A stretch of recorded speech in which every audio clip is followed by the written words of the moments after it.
What's good? My name's Imani, Hi, and I'm Lashield. and this is Soul Sit Down. So the first question I have for you today is, how are you feeling? Feeling pretty good. That's Feeling good. excited, and glad to be here and sit down and talk with you today. Yes, man. I appreciate you for doing this with me. So, where are you from? That's the question. Okay, well, I'm originally from the Bronx, New York City, born and raised all the way through to high school. So I'm a New Yorker. Yes, man.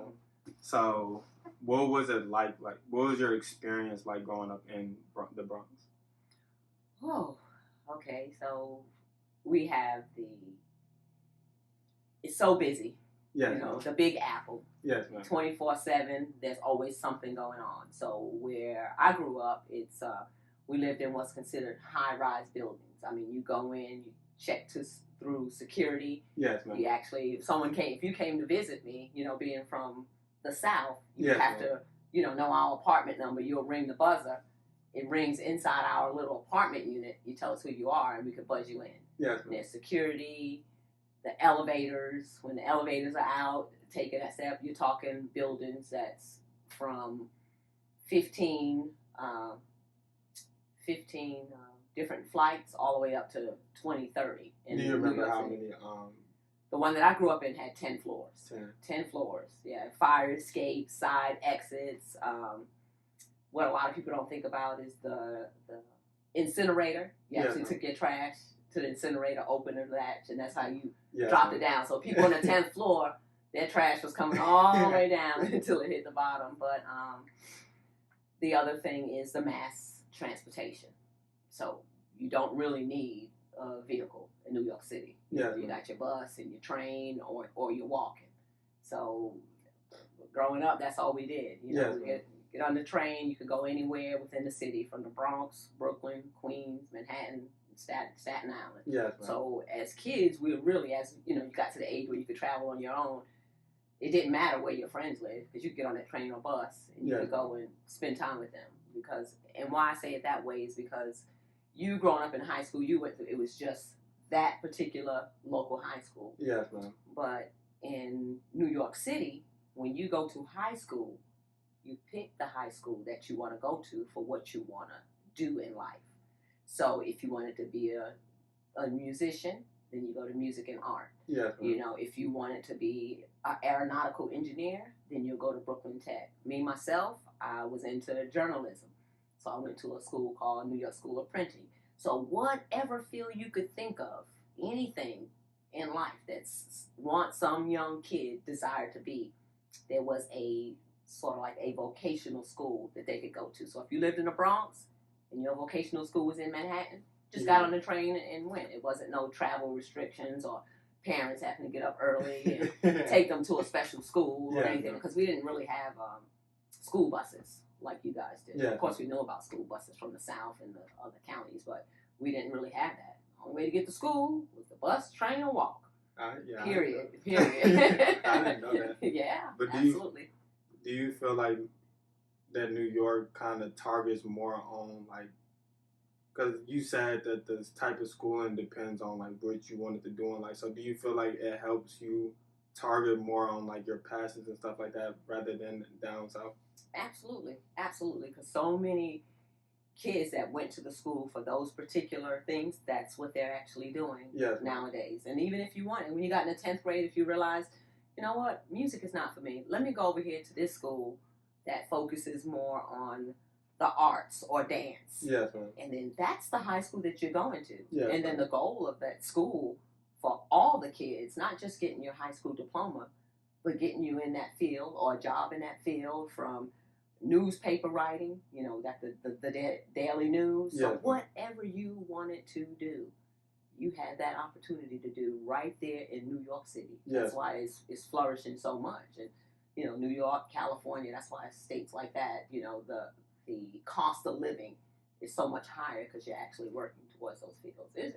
It's a blessing that I grew up in the city. I love it. The opportunities that we had are endless. Yes, ma'am. What's your favorite experience about growing up in New York? I guess just the best.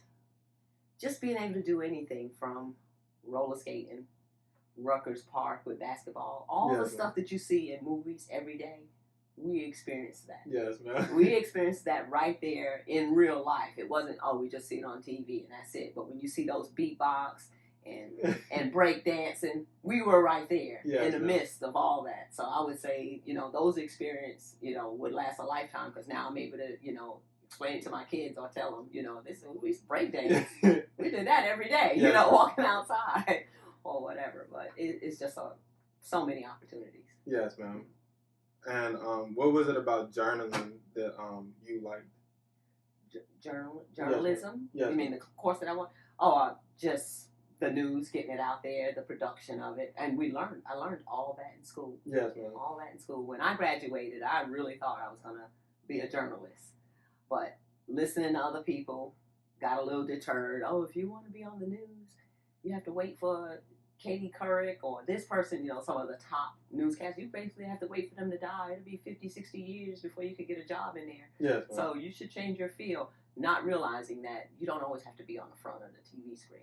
There was a lot of good opportunities behind the screen that I could have taken advantage of. But being young and didn't know and listening to other people thinking you just have to be on TV to be a journalist is where, I let that deter me. Yes, ma'am. So the next question I have for you is, what do you do now? Right now, I'm fully retired. How does that feel? It feels good. It feels good. It is truly a blessing. I always wanted to find a job where I can retire at a young age. Yes, ma'am. I watched my grandmother work almost up to her dying day, working that hard. Yes, never really have an opportunity to enjoy life. So rather it was with the city for 20 years, I wanted a job that I could do 20 years and be done if I wanted to. Yes, ma'am. So I'm happy. I just do little projects around the house. Yes, ma'am. And that's about it. But just fully retired now. So where did you retire in? I retired out of the Army, but I was in the Air Force for almost 7 years. I did the Air Force. In the Air Force, I was a lab technician. Yes, ma'am. And got married to an Army guy. And the Army wanted to send, when we left Germany, the Army wanted to send my husband to here, Fort Campbell, and the Air Force wanted to send me to San Antonio, Texas. Yes, ma'am. So usually the military try to keep people together, but our jobs were so different. He was an engineer, and I was medic. Yes, ma'am. So if I was maybe air traffic controller, they would have brought me to Fort Campbell. If he maybe worked in the medical field, they could have brought him to Texas. Yes, but ma'am. Because our fields were so far apart, they didn't get us, it didn't seem like they were going to get us back together as a family. So I made the decision to get out so that we could start to build our family together. Yes, ma'am. Once I got out of the Air Force, came here to Fort Campbell where they had him stationed and went to school for a little bit. And then I still, in the back of my mind, I want a job where I could retire. Yes, I never met that goal. So then I seeked into re-enlisting again. And when I re-enlisted again, I went into the Army and then fulfilled the rest of my career via the Army. Did you like one more than the other, the Air Force or? Definitely. So the Air Force is what I consider more corporate. Yes, ma'am. When we reported to work, we went to the clinic. We just reported to work. We didn't have to stand outside in a motor pool to get accountability. Accountability was done within the office. If I didn't show up to work in the Air Force, I'm not in the office, they know I'm not at work. We didn't have to stand outside for everybody, all present and accounted for. So to me, that was a very hard adjustment. Like, why am I standing out here, rain, snow, heat? Yes, like, ma'am. My supervisor know if I'm here or not. So but they have different tasks, they have different missions, so they all do it different. So I would say the Air Force is definitely more corporate. Yes, ma'am. Harder to get promoted. And the reason for that is the promotion in the Air Force is based off of knowledge, your job knowledge. What do you know about your job? Where, from my experiences, the promotion in the Army, yes, it's due to your job, but it's a lot of other things that they take into consideration, tasks that you have to do as far as shooting, physical fitness, a couple of other things in there, and some of the schooling. So Yeah, it's man. not also knowledge. They take a lot of other stuff into consideration. So I think it's faster to get promoted in the Army than it is in the Air Force. Yes, ma'am. What advice do you have for people like that is kind of hesitant in going down that field, but it's something that they are considering doing? I would say if you just try it. I mean, once you sign that contract with the military for 4 years, do 4 years. See if you like, because it's not for everybody. The military is not for everybody. But once you make the commitment to join, then go ahead and fulfill that contract. If you see you like it, then you reenlist again. And if you don't like it, then maybe you have learned something, met other people, got other advice from somebody else that you could take that somewhere else and just be productive. But it's not for everybody. But if you want to try it, I say be committed to the process. Yes, if ma'am. you like it, continue on. If you don't like it, walk away. What was your most difficult experience in the Air Force and in the Army? Wow, I had two difficult experiences in both branches, actually. Yes, when you say, because unfortunately, I was a part of FluTog. That was a air show that they give in Germany. Yes, ma'am. And during that air show, it was a tragedy. The planes did crash. And then in the Army, we had 9/11. The plane crash again. So I had two difficult situations where it's still, some of the events still plays in my mind. It doesn't affect me on a daily basis. Yes, because ma'am. I have people around me to support me, to love me, to keep me going. So, it's a lot of things that's still going on that it's there, but it's not keeping me from doing my daily activity at this time. Yes, ma'am. So, that had one in each branch, yes. Unfortunately. So, what would you say that those things taught you? The most important things that being in the military has taught you? The most important thing: teamwork. You can't do it alone. Yes, and out of both branches, you need, whether it's your team or your family, but just teamwork and camaraderie and that friendship that you build for years. Yes, ma'am. It's just a different type of friendship. They've been through the things that you've been through, and they understand some of the stuff that you're doing on a daily basis, which your family don't see because they're not in it. So I would say the teamwork and camaraderie amongst the fellow soldiers. What's the best thing about being married? The best thing. It's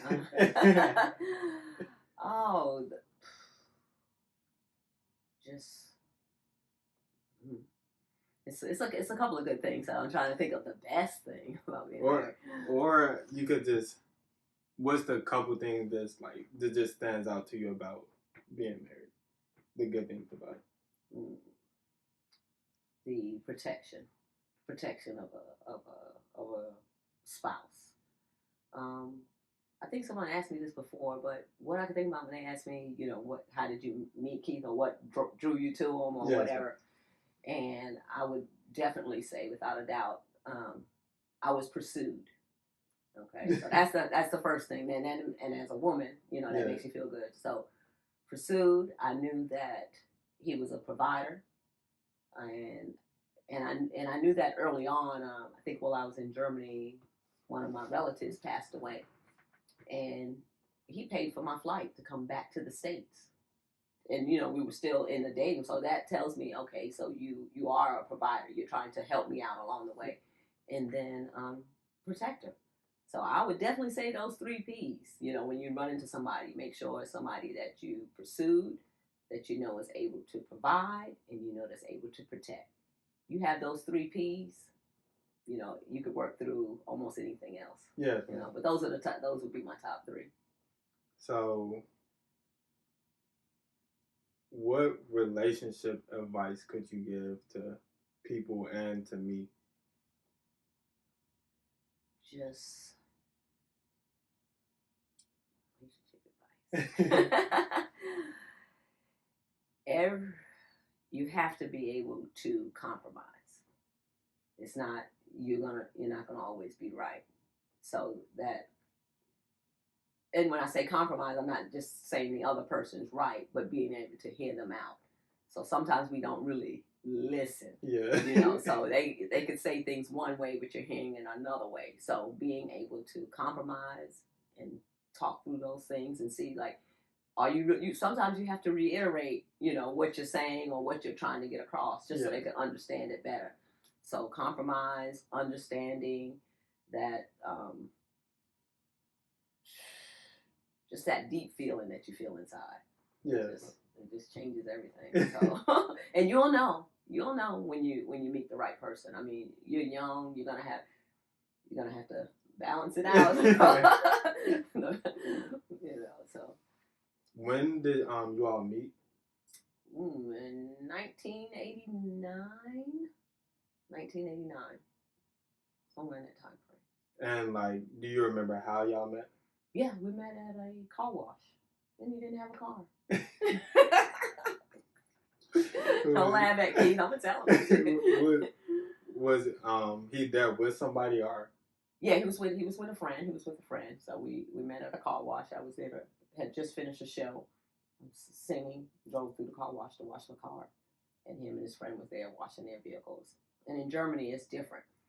So at that time, in the early '80s, all the soldiers, we all stuck together. So it wasn't uncommon to say, come by. It's not. I'm not saying it wasn't dangerous like it is now, but in Germany, because we were all together, it made relationships and stuff a little bit easier. It wasn't like scared, like, oh my gosh, if I give this guy my number, he's gonna like kill me or something. Yeah.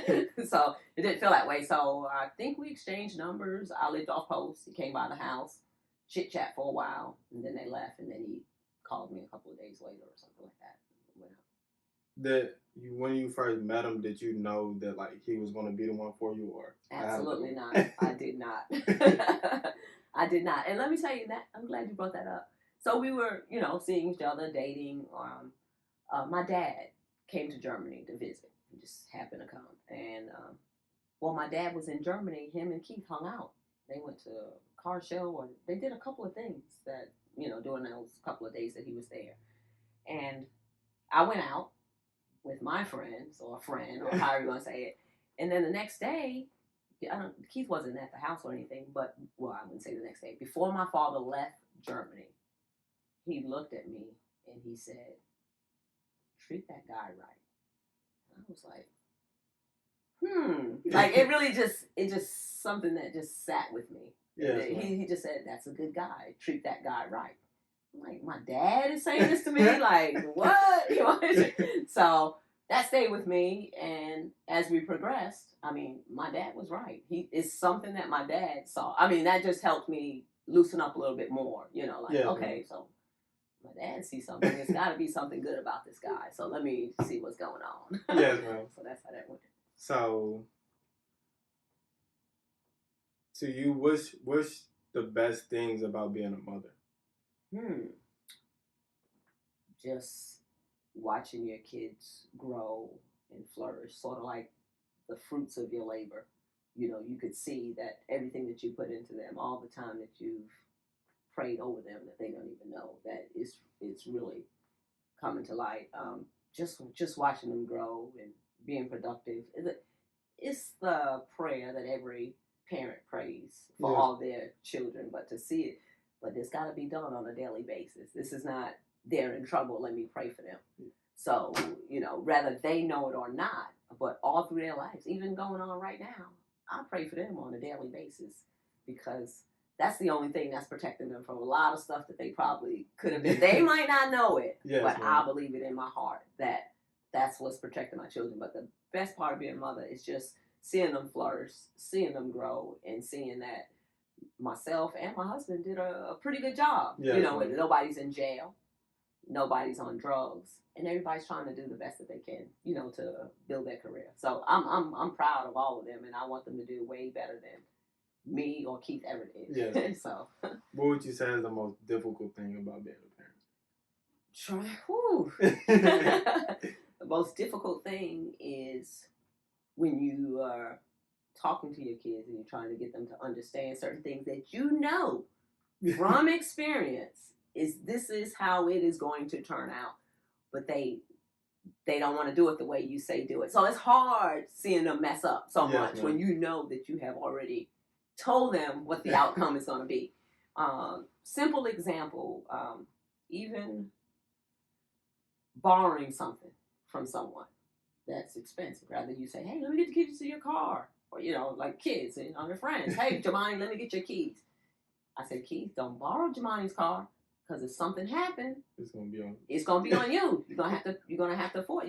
Just let him drive you or figure out another way. And I know this because it's happened so many times. He borrows your car anyway. Look what happened. Yeah. Or something like it's not intentional. Nobody wanted anything bad, but you never know, and it's not always on that. It's not always on your child. It could be somebody else. But things happen, and if you can't handle, the cost of it, when it happens, that could cause a breakup. Let me borrow your diamond earrings. And then, they fell out. So, you tell them, like, don't borrow stuff from people. Get stuff on your own. But as kids, y'all not going to believe us. You're going to get it. It's only for a minute. It's only for a second. And next thing you know, you got to pay. You got to pay for that. Yeah. So, like I said, it's not I did it too. I mean, we all did it as kids. What you said, the hardest thing of being a parent is you knowingly tell them things that you know could, be a detour or be something negative in their life, and then they didn't listen to you initially. But we all have to experience that on our own, and we all have to learn through experience. Or sometimes, they can look at themselves and say, man, my mother told me so. That definitely happens quite a bit. Right? And we don't just be telling you that for nothing, but it's just hard for these kids. Now I know my parents was talking about it's just hard. It's hard for y'all to listen, but sometimes the experience is the best lesson. Who would you say was the most rebellious out of all your children? Actually, out of the three that I have, they really weren't rebellious. Because what we said we meant, and they might not like it, but they did comply. It's for us boys and girls. So I got two girls, no problem. Boy, he's taking the lessons a little bit harder than them, but he's learning them because mom don't know what she's talking about, or dad don't know what they're talking about. But it's still not rebellion. Yeah, I wouldn't use that word. It's just that just want to take the hard left instead of the easy right. Yes, ma'am. So, but either way, you're gonna get to where you want to get to. So it doesn't matter. So no rebellion within the household here. Would you say that it's a big difference between raising a female compared to raising a male? It is. Well, and that's something that you would have to talk to dad. I do the best I can as a mother. Yes, ma'am. So sometimes that motherly love is different than the father and building a man. I can't teach my son some stuff that only him and his dad could talk about. There's no way that I would ever have those, chromosomes to go that way, or my process is not going to ever think that way. My thought process is going to be from a feminine side. Yes, ma'am. So that's definitely, something with his dad. But I mean, there's a lot of single moms out there, and they do the best they can. But most of the time, those young boys or teenagers, they have a mentor or uncle or somebody that try to step in and try to guide them. So dating and different things that you guys have to learn that. Yeah, I wouldn't know. So another question I have for you is, when was the first time that you first experienced unconditional love? Probably with my firstborn. Kiara, because irregardless of what was going on, you have to be there. It's different. Yeah. So the first time would be her, but of course that spilled over, along the way to the rest of the family. But I would have to say my children. If you could describe what that feeling was like to you, how could you describe that? It would, that sometimes where you're not sad, but the tears just flow. Yes, happiness, or you don't know what to do, but that holding, this small child that don't know anything is comforting to them. Yeah, so there's feelings and emotions like that help bring out like this has got to be unconditional love, because there's no way like you want to pull your hair out, but instead you just hold them and sometimes just cry, but not crying where you're boohooing, but just that soulful, loving type tears that just flow. You're not hurting, but they just flow. Yes, man. Was you nervous on your firstborn? Were you nervous about it? Yeah, I would say I was a little nervous, but I stayed very active throughout the whole entire pregnancy. So for a first time pregnancy or first delivery, I didn't really have any problems because I was so active. Yes, man. So up till the day before she was born, I was still moving and walking and doing everything. So some people experience different when they sit down, or it wasn't that bad. Yes. So another question I have for you is, what keeps you going every day? Almighty. Just my strength and understanding. Every morning when I wake up, when I'm looking in that mirror, brushing my teeth, I thank God, for another day. Yes, man. And the other things that keep me going is I know I have a family that loves me, that needs me here. So that's why I have to take care of myself. Like right now, I got to go get some more vitamin C. Anything to boost up my immune, to keep things going. Because I need to be healthy so that I could still, help out with the family. So, yes, man. So what keeps me going every day is just the will to live as long as I can, so that I could be here for my kids for as long as I can. Yes, ma'am. So, what is the most difficult thing that you experienced to help build your character? There's been a lot of different. So there's not one in particular thing that I could think about, because there's been several difficulties / obstacles in my life. I mean, I'm almost 58, so yes, ma'am. There is no easy path to greatness. There's no easy path in this world. You have to work at it. So there has been so many difficult things in my life that we can't even begin to talk about now. We have to take them one day at a time. I have to write down the first one, the second one, the third one, but the list goes on and on. But each time with faith, understanding, support, love, and this is from different people, it's counseling for my PTSD. That's a difficult time, but you seek counseling. When I say support, I'm talking about from family members. The love, from family members, friends, it's the list goes on and on. So there's not the most difficult thing that I've experienced. Yes, ma'am. As far it's too many to count. It's not just one. Yes, ma'am. But every time, like I said, there is no easy path, and we all have some hurdles that we're gonna have to jump over to get to where we want to do. But you just can't give up when you meet those difficult paths. So when you're trying to jump that hurdle, there is no giving up. You got to keep going. There's too much to live for. Yes, ma'am. Is it difficult, like, with you going through the things that you've been through, and then of course there's always more things that you have to go through, but also having to be there for your children when they're going through their things? Like, does that get difficult at times? Oh yeah, most definitely. The stress could be overwhelming. That all you could do is just take a deep breath. Yes, ma'am. Just breathe. A lot of people don't realize that when they're going through a hard time. Everybody needs something. Everybody wants something, but you got to take care of yourself. Yes, ma'am. So the most important thing you could do is just sit there, take deep breaths, and breathe. Yes, ma'am. If you don't do that, you would run yourself in the ground. There's been plenty of times where I just know, like, all right, Lashield, you ripping and running. Take that breath in and exhale, almost like I saw you guys do it when you're meditating and you're breathing. You have to do that. If you don't do that, I mean, you would really break down. So it's so important just to sit there. Just sit there. Just take that time for yourself. Whether it's 5 minutes, just don't move.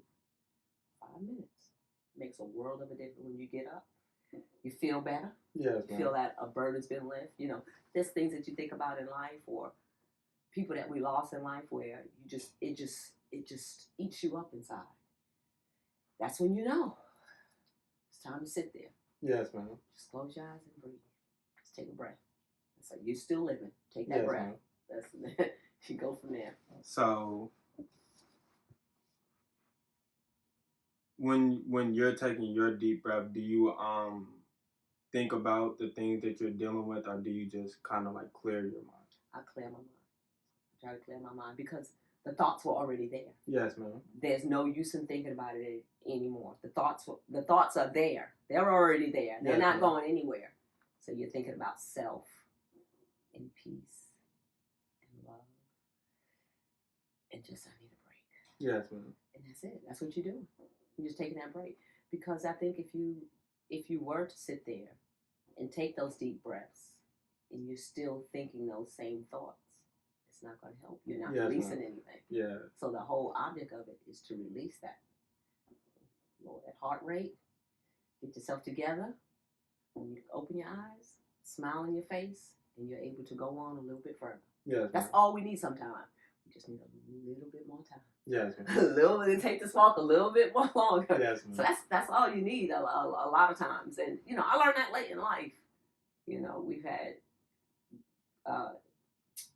accidents and injuries that's taken place in the family, or somebody's sick. It's a lot of things that happen, and it weighs you down. Yes, ma'am. So as I got older, I learned that you know what, you can't carry that burden alone. Yes, ma'am. So that's why you support and all those other things that we talked about earlier, and just taking time for yourself. If you take time for yourself, everything else will fall in place. What would you say is the biggest difference between your generation and then like our generation? Oh my God. And then, well, just those two. Well, the first thing, of course, would be technology. Yes. You know, I think that really got this generation really, really messed up because there's no patience anymore. Yes. You don't have patience. Everything is so instant. Just Google, where's this? You know, it's there. There's no time to look up stuff and take the time to read about stuff. Everything is just going to pop up inside. And losing that lack of knowledge and that lack of understanding how to really get deep into it and figure stuff out, it's a big loss to our whole generation, for the ones that's coming after us. You know, like my grandchildren, I'm wondering, like, what are they going to go through?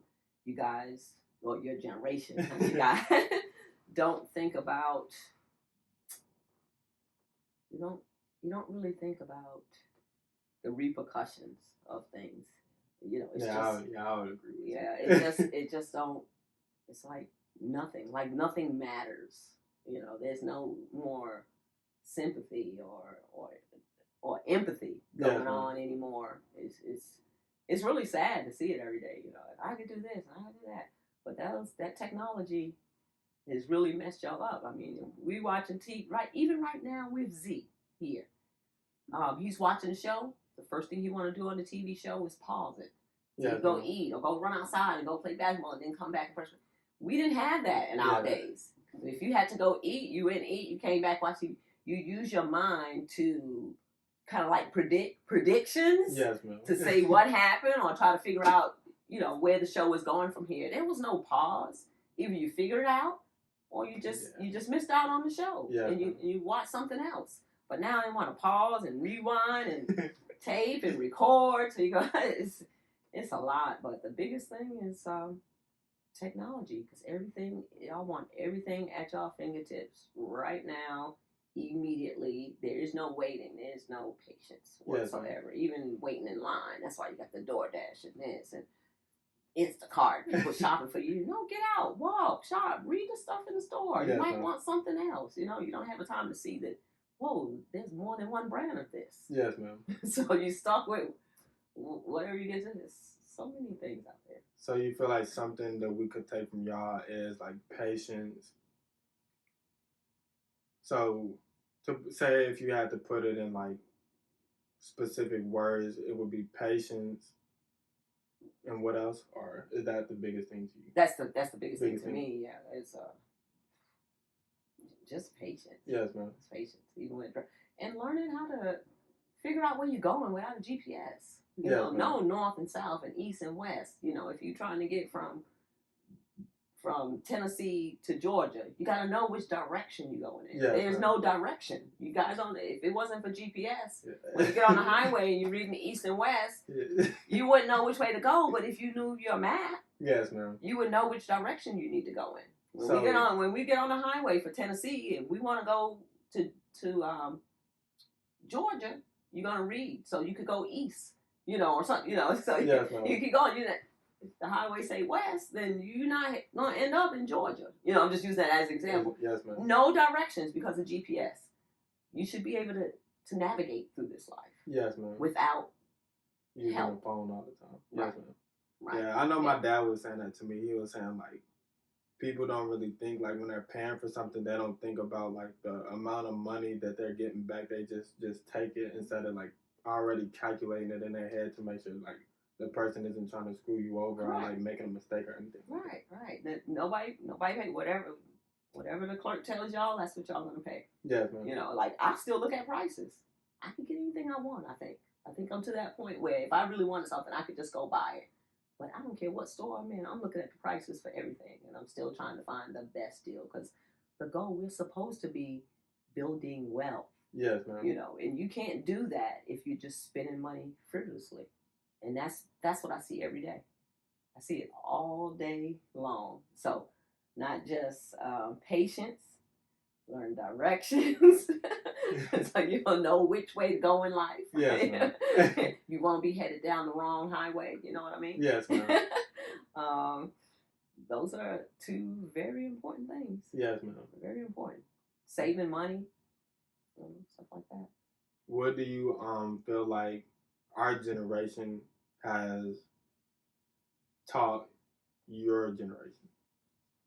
Just how to use technology a little bit better. Yes, ma'am. That's about it.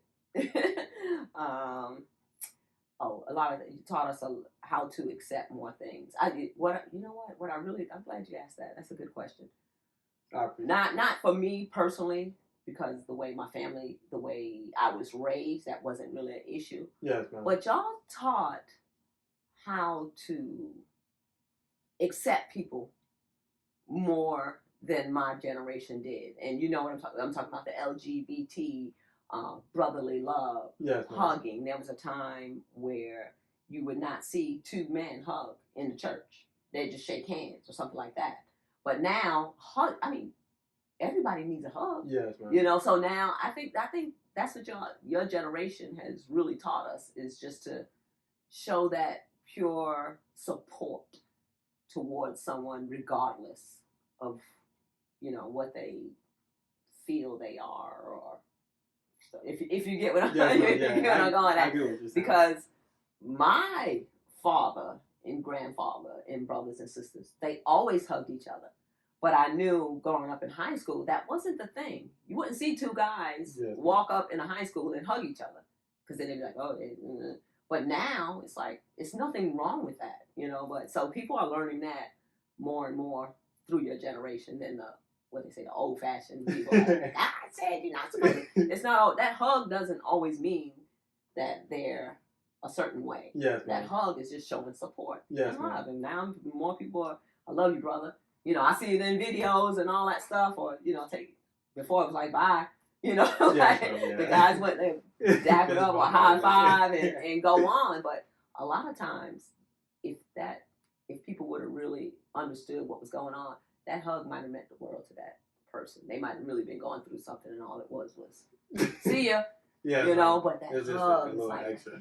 Let me, whatever I was thinking about doing that might have not been smart. Yes, ma'am. Somebody cares about me, so let me take another route. So yeah, I think y'all taught us that. Yes, ma'am. The reason why I asked that, because I feel like there's important pieces in each generation that I feel like if people were to take like the best things from each generation and started to incorporate that in their life now, like it would be better for them to kind of like move it'll like be easier for them and help them grow more efficiently instead of just staying stuck in their own generation. Like if you just take piece by piece, I feel like that each generation helps add on to a person's character or like personality even more than rather if they were to just stay stuck in their generation and go about with theirs and kind of be combative with one another. But another question I have for you is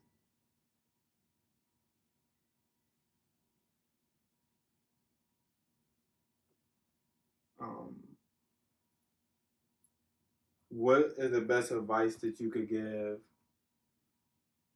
to yourself now and to yourself, like your younger self?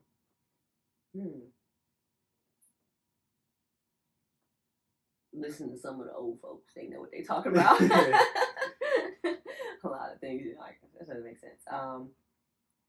This advice. That would be one of them, but like listen to the elders. Yes, ma'am. They've experienced a lot, and they do understand a lot. It might not make sense right then, or you don't see how it all fits in, but they always have a wise word to say. If you just sit down and go talk to some of the older people, even older than me, yes, they have a lot of wisdom, a lot of knowledge, and they're not going to lead you in the wrong direction. I mean, they're almost to the end. So there's no reason for them to try to mislead you, at this point in life. So normally, if an elderly person is telling you something, it's because they care and they want to see you do the right thing. So that, finances.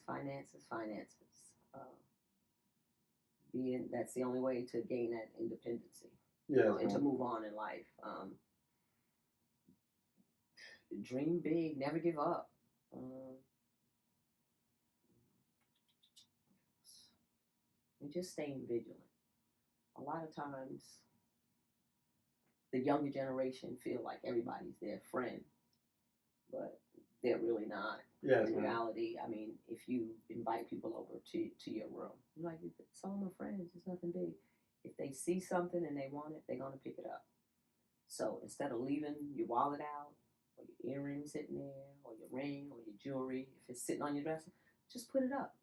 Because if you give them an opportunity, they're gonna take it. Yeah. I don't care, and a lot of people don't believe that. I believe it. You can't. You can't.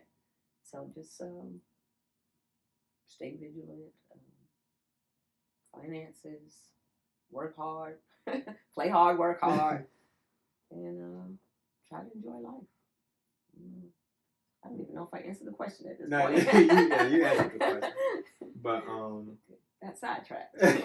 What's the best financial advice you can give? Because I definitely do agree with you. Like, I feel like a lot of people, including myself, I don't know as much as I feel like I should about like finances, but also it's kind of like a lot of people don't come from that, so like trying to figure it out is like difficult because they don't have somebody there that can help them with it. That's actually in a pretty stable place or above stable place to like teach them about finances. Right. So it's a lot of stuff in the Bible about finances, but we're not gonna go into all the verses right now. Yes, ma'am. But you should always pay yourself first. Yes, ma'am. You have to. 15%, 20%. A lot of things that the people that don't really save well what they're doing, it's wasting money. Wasting money. Yes, stuff that you don't need. Technology, wanted the food real fast. Yes, ma'am. Don't want to take the time to cook it. So you go and you spend all that money. You could go to the store and get everything you need to prepare those meals. Not only teaching you skills for yourself, but it's teaching you skills for when you get married, when you have family, and when you have kids. You don't want to wait till all that comes into play to learn how to cook. You want to at least have a general knowledge of how to make an entire meal. Yes, ma'am. So when you're ready to eat, you're going to run the, let's say, Steak and Shake. You could have got a whole pack of hamburger meat for $2. Yes, ma'am. And by the time you patted them, you could have made 4, and you could have had hamburger 4 more times. But you're wasting money. But it's okay to go out and eat. Don't get me wrong. We go out, but not every day or every other day. That's like, you should treat going out to eat as celebratory. Let's go and celebrate, so we're going to go eat. But prior to that, start going to the store with that grocery list and figuring out what you get a whole bag of broccoli, green beans that could last you for 2 months. Yes, You want some green beans on the side? Just take a little bit out the frozen bag, put it in a pot, heat it up. You got to start preparing meals for yourself. Breakfast or something. But too much money is wasted running around just giving it away. Yes, man. That's part of the savings. Stop spending money frivolously. It's money you don't really have yet. Yes. Now, man. when you get to that point where you could do that, go ahead and let it rain. Yes, eat out every day. But if you're not at that point yet, you should not be going out to eat. More than maybe once a week. Let's say you shouldn't be eating once. Even your lunch at work, you should be taking your lunch to them frozen dinners. Yes, ma'am. $2 versus 7, 8, 9, 10 that you're spending on lunch.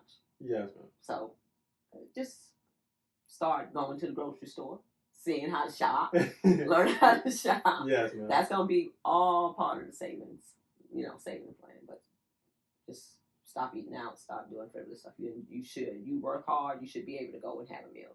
You should be able to go to the movies. You should be able to buy yourself, a pair of shoes if you want it.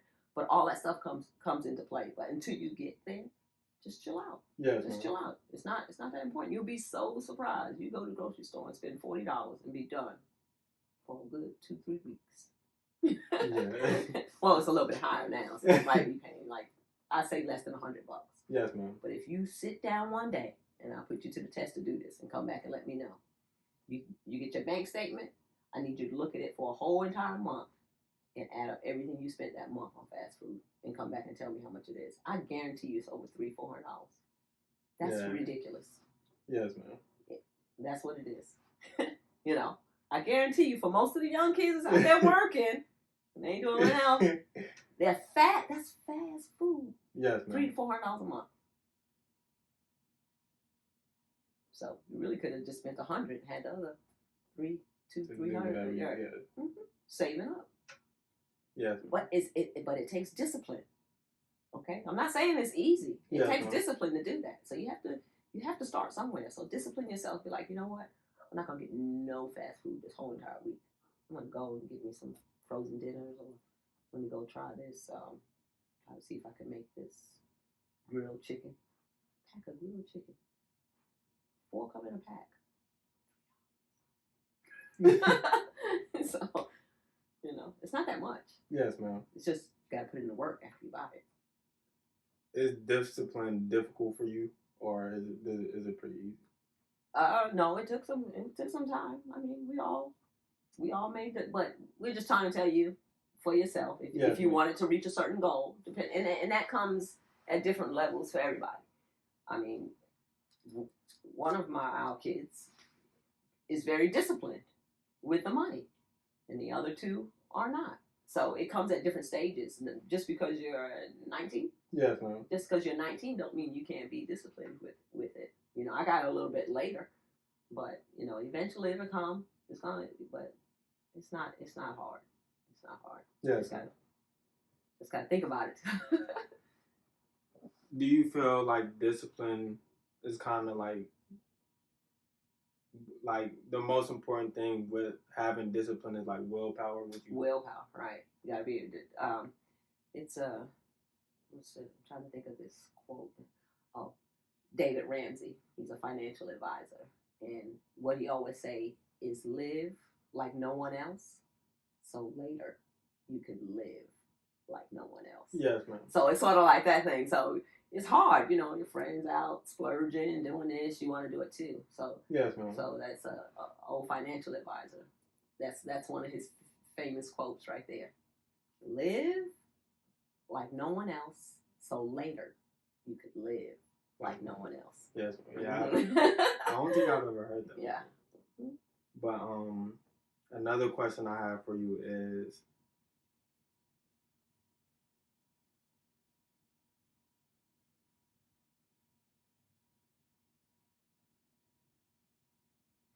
what do you think confidence consists of? Confidence. Yes, ma'am. Holding your head high and knowing without a shadow of a doubt that you could do whatever you put your mind to. That's some confidence right there. Yes, regardless of the obstacles that I have to climb, I know in my heart and in my mind and my own abilities that I can reach this goal. That's confidence. Not what if this happened or what if, no. There is no what if in confidence. It's I got this task and I'm gonna defeat it. Yes, and I'm gonna come out victorious. That's confidence. Yeah. Yes, ma'am. So you gave the best. What's the best advice you could give to somebody who's watching this video? Live life to the fullest. Continue to strive. Never give up. Believe in something. There's got to be a higher power than us that keeps us moving. That whatever gives you that strength to keep going on. Love God. Continue to love on people. Be kind. Be patient. Try to get yourself to a point where you could be self-sufficient. I'm not saying that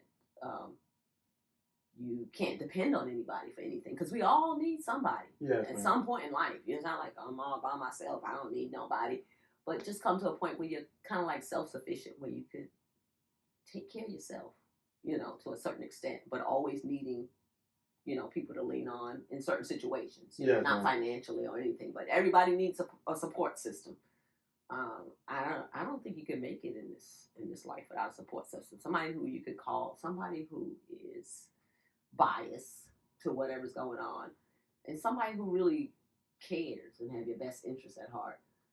Those are the type of people you want in your life. I've come to a point in my life where there's a couple of things that I'm not going to do. I'm not going to go back and forth with anybody. Yes, ma'am. I'm not going around in circles, and I'm not going to wonder, what you're thinking. Say back and forth, around in circles, or out of my way. Those are the three things that you shouldn't have to do for anybody. As you go through life, that's too much. Yes, it's too. It's added stress, which we really don't want. So I hope I covered most of the things that I'll be thinking about off the top of my head, but just stay strong, and never give up. Love God, love your family, and take care of yourself. Be healthy. Yes, ma'am. So that one. The one that really stuck with me is don't think about what somebody else is thinking about, because I definitely tend to do that a lot. Mm-hmm. Like, I kind of like premeditate a conversation before I have it. Like, I think about what I'm gonna say, think about how they might respond, and then I'll think about my response to their response. Overthinking. Too much, buddy. I definitely overthink a lot. But like with doing that, like it might potentially make me not even ask them in the first place, because of all the thoughts that's going on in my head. Like it can become overwhelming. So, like, yeah, that definitely stuck. Okay. But I wanted, before we ended it, I just wanted to let you know that I appreciate you for doing this with me. I appreciate you just in general, like everything that you've taught me in my life, like just being here for me, overall, like I just want to let you know that I really appreciate it. Your family, what you talking about? Nah, thanks for having me sit down. I didn't know, what it's gonna be about, if it, but it's always good to sit down and talk through things, because usually, you come in, of course, you speak and you do everything that a young man is supposed to do. Yes, but just sitting down and chit-chatting, other than me fussing at you. Don't fuss at me too much. No, you're good. You're a good man. You're gonna be a good man. Yes, ma'am. So there's no doubt in my mind that your intentions are good. Yes, ma'am. So that's a plus. So you're gonna do good if your intentions are there, and you have the desire to do right. Then ain't gonna be much wrong.